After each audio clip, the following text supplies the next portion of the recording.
After 15 years of losing season after losing season, botched lottery picks, failed trades, multiple coaching changes, the Sacramento Kings in the 22-23 season finally appeared to have turned a corner from being the laughingstock of the NBA to being a team on the up and up and heading back to relevance, something we hadn't seen since the early 2000s. The Kings, a team that had the longest active playoff drought, having not made the postseason since 2006 and not having a single winning season during that span, had gone from a 30-win team in 2022 to finishing the season with 48 wins in 23 and securing the 3 seed in a stacked and competitive Western Conference. For a team that was still relatively young, with the breaking out of their star in De'Aaron Fox entering his prime, landing Domantas Sabonis in the trade deal involving Tyrese Halliburton, Kevin Huerter having a better than expected season after acquiring him in a trade deal from Atlanta, snagging Malik Monk in free agency, a very underrated signing, and then finally hitting on one of their top lottery picks in Keegan Murray, the 4-year man out of Iowa who had already shown to be NBA ready and an instant contributor for that franchise.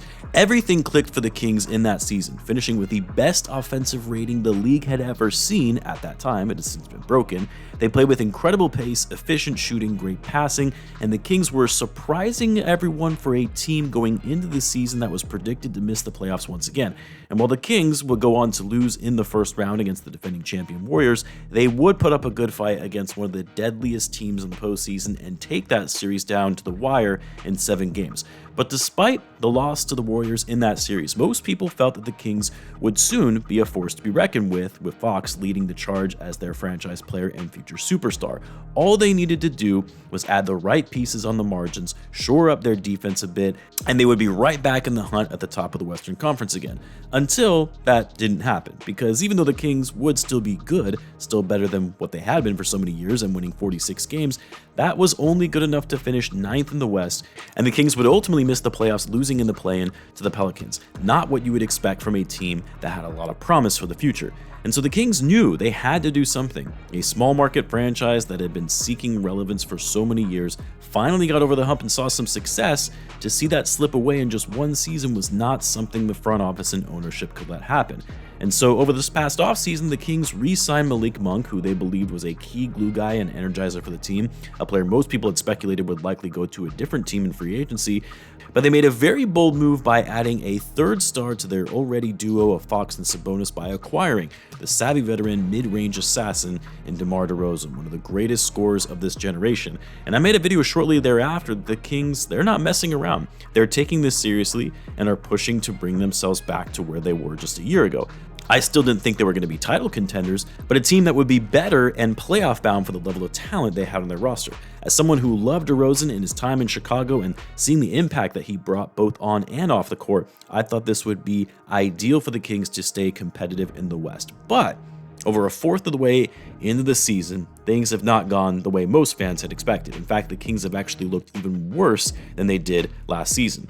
And while that can be attributed to a lot of different things, it really does boil down to a couple big factors, and I'm here to talk about it. As always, if you're new to the channel, be sure to subscribe to help the channel grow, and in return, I'll be providing more NBA content like this. Now, in that 22-23 season, where the Kings finished 3rd in the West, everyone always talked about how great their offense was, but the biggest pain point of that team, and what really cost them in the postseason when the game changes drastically in terms of its physicality, was their defense. Number 1 in the league on offense, but bottom 5 in the NBA on D. The Kings knew it was a problem and managed to make great strides in improving on that end of the floor, especially towards the end of the season, and ultimately finished 14th in the league on defense. The problem was their offense fell off, going from being one of the most efficient outside shooting teams to middle of the pack in the league.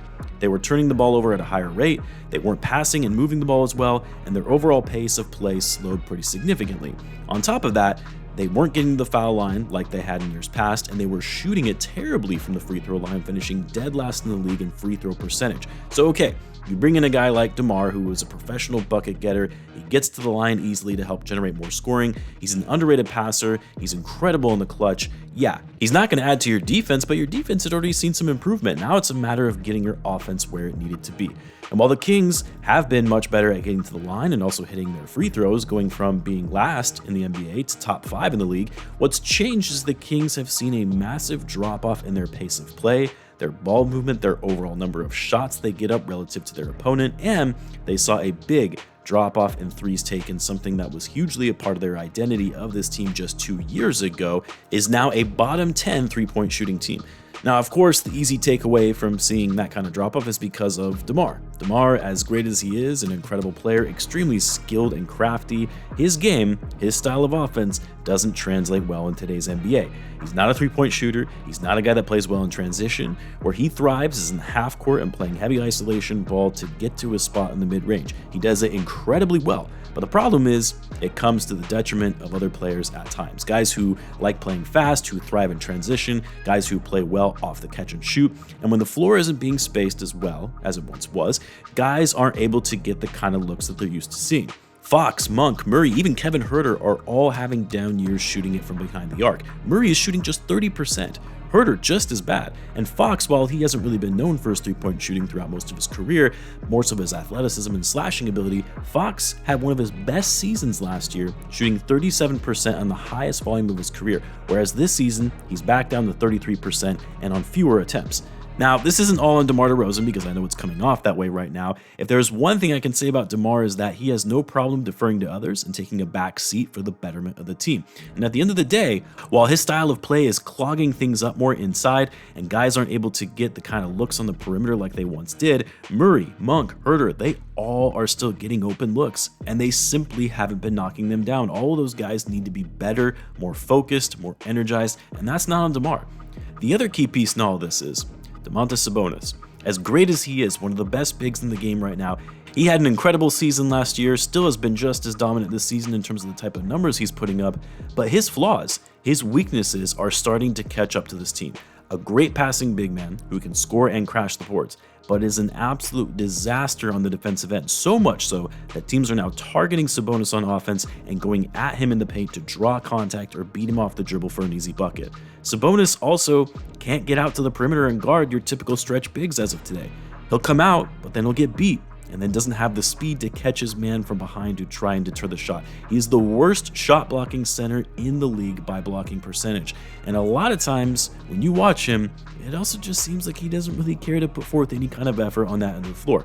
But look, where things could really start becoming a problem for the Kings, and have already actually started becoming an issue, is the engagement level of their best player, their star, in De'Aaron Fox. Because more recently, in some of these bad losses from the Kings, Fox has looked more frustrated and checked out than ever before.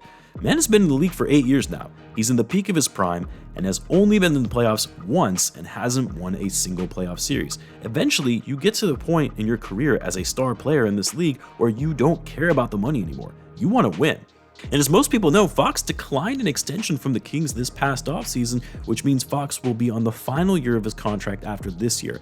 And according to reports, Fox and his agent, Rich Paul, are reading the room in Sacramento before deciding what comes next. This coming from Sam Amick, also adding that the Kings are entering a danger zone with De'Aaron Fox. And look, if the Kings continue to hover around where they're at, which is below 500 outside of the play-in, as we get closer and closer to the trade deadline, they run the risk of Fox demanding a trade prior to the deadline or offseason. And you almost have to wonder, does it make sense to try and trade Fox before a trade demand does in fact come out and they lose a ton of leverage? Or do you take the risk of trying to turn this season around, making adjustments to their offense and defense, and if Fox later asks out, well, then so be it.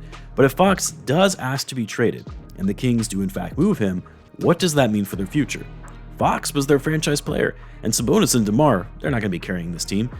No, if Fox is gone, it's likely this whole thing gets blown up. They move Sabonis, DeMar, Monk, they try and get as much draft capital as they possibly can, start over and rebuild. The problem for the Kings though is rebuilds haven't really worked out for them in the past.